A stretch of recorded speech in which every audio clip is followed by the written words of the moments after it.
I'm a professor of orthopedic surgery here in the division of spine surgery, having moved out here a few years ago from when I was back at Mass General in Boston.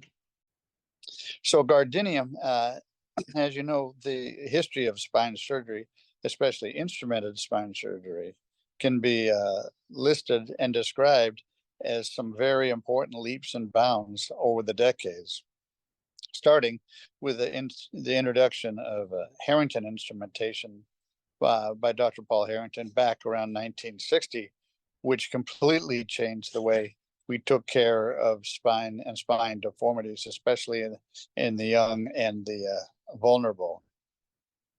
And then as we went into the 70s and 80s, suddenly we got introduced not only the concept of a change in materials from the stainless steel that we used, but also the techniques that we use, moving into titanium and cobalt chromium, but then not just a hook above and a hook below, as was the Harrington rod, but suddenly we're now adding lots of different forms of fixation, from wires to hooks to pedicle screws. But what has long been a problem is with no matter what kind of situation or material that we have, is the concept of no matter how good the surgery can be and how diligent we are from start to finish, risks of rod breakage and more importantly, risks of infection still exist, especially in the large multiply operated on surgeries for especially spinal deformity. The mechanical strength of Guardinium is similar to that of the other stainless steel implants. And for that, it is perfectly compatible, we believe, with just about anything that a spine surgeon is going to want to do. So what surgical instruments would benefit most from Guardinium instead of using stainless steel? Well, certainly the implants that we use, whether they be the screws or the rods or the hooks, but also some of the instruments that we use in the course of the operation, such as the retractors that are placed there oftentimes for hours at a time, risking damage to the muscle tissue surrounding it. The elevators, the cob elevators that we use relentlessly to expose the spine.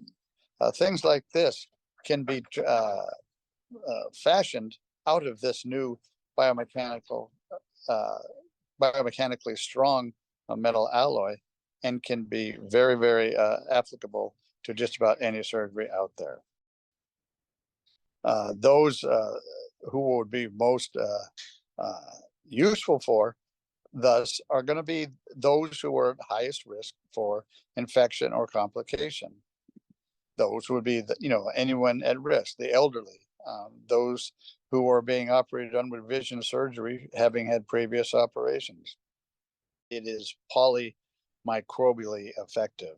In other words, no matter what comes in contact with this metal from an organismal standpoint, be it viral or bacterial or fungal, et cetera, et cetera.